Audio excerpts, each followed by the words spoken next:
Écoute attentivement cette vidéo, je vais te donner deux techniques qui vont te permettre de pouvoir mieux te replacer, frapper rapidement ton adversaire qui bouge un peu trop vite. Et c'est peut-être ça un problème que tu as dans ta boxe, c'est que lorsque tu fais face à un mec qui bouge trop vite, tu vas avoir cette tendance à faire tes contres en deux temps. C'est-à-dire que tu vas avoir ce besoin de te replacer pour te positionner et frapper par la suite.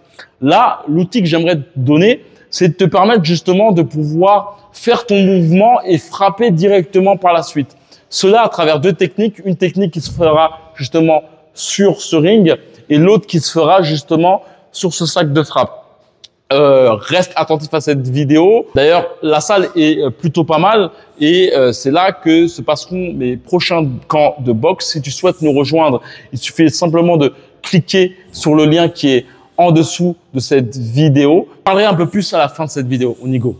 Donc, le premier point que j'aimerais te mettre en avant, c'est l'important justement de parfois ne pas focaliser ton déplacement sur des petits pas. Et ça, c'est une chose que tu peux faire à multiples reprises. C'est cette habitude justement de te replacer constamment avec des petits pas. D'une part, justement, ces petits mouvements vont t'amener justement à avoir tes contres en trois temps, c'est-à-dire replacement des pieds, replacement du corps, puis frappe.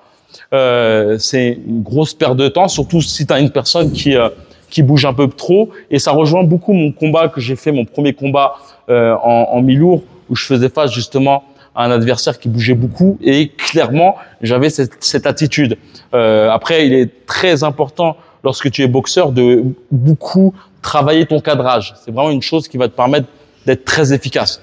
Et donc, le point que j'aimerais te parler, c'est vraiment le fait justement de temps à autre essayer de suivre ton adversaire avec ton appui avant. En fait, suivre ton adversaire avec ton appui avant va te permettre justement de pouvoir mieux justement te replacer rapidement. Tu vois, entre ça et ce mouvement, tu vois, il y a un mouvement qui est largement plus rapide. Et c'est une chose qui est très intéressante, par exemple. Regarde, imaginons que ton adversaire, il est au niveau des cordes. Tu parviens justement à pouvoir l'assmater avec tes coups et que ce dernier rapidement se met au niveau du coin.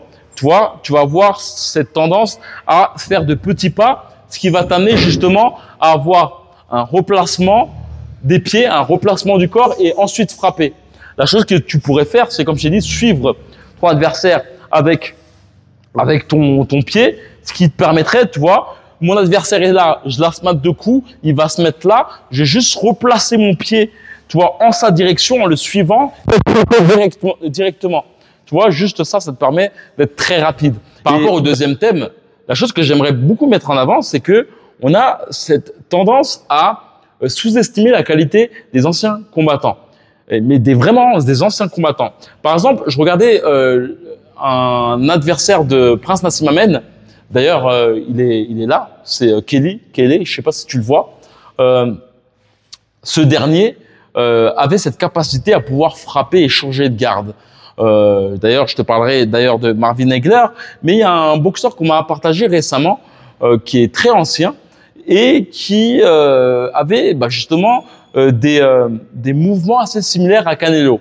Plutôt Canelo a certainement happé justement sa technique justement avec le fait justement de te servir de sa tête pour éviter les coups. On pourrait croire que ah non, c'est Canelo qui a inventé ce concept, mais en fait on va pas réinventer la roue. En fait, les anciens faisaient des dingueries. D'ailleurs, pour parler justement de la deuxième conception, c'est le fait que parfois, par exemple, lorsque tu fais face à un adversaire qui est ici et rapidement se met ici, eh ben tu vas avoir cette tendance à vouloir toujours te replacer, toi, te replacer et perdre ton temps pour pouvoir le frapper.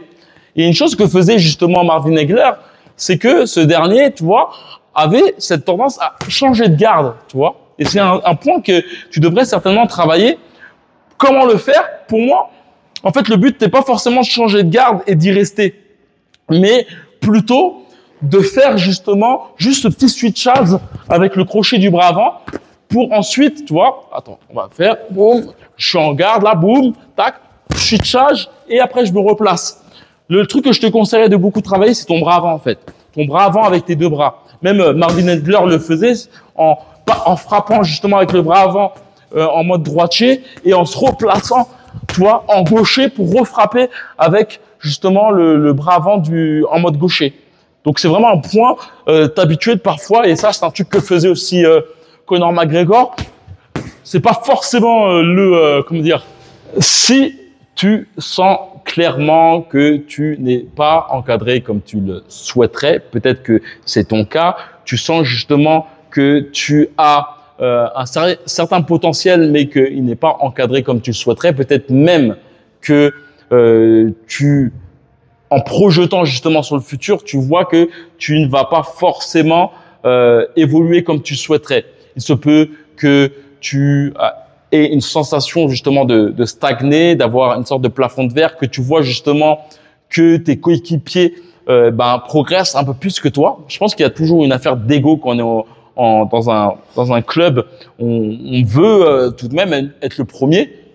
Et c'est toujours quand même intéressant justement d'avoir des gars qui se positionnent avant toi, mais néanmoins lorsque tu te sens trop dépassé, surtout en sparring, tu peux te sentir complètement frustré, quoi. Et faire un sparring où tu te fais étaler par tes coéquipiers, c'est pas forcément la joie. Et d'ailleurs, ça me rejoint à un commentaire justement de Kylian, qui a intégré un de mes derniers camps et justement qui est revenu dans son club et qui est parvenu justement à terrasser le meilleur du club. Et d'ailleurs, lui, justement, dans sa situation, il se sentait justement très délaissé par ses coachs qui préféraient justement se focaliser sur ce boxeur. Et donc, clairement, ces camps, si tu souhaites nous rejoindre, il suffit simplement de cliquer sur le premier lien, ont pour but justement de te permettre justement d'améliorer ta technique de boxe sur tous les points de ta boxe. Que ce soit au niveau justement de ton déplacement, surtout redescendre ta boxe au niveau du bas du corps et bon nombre de choses.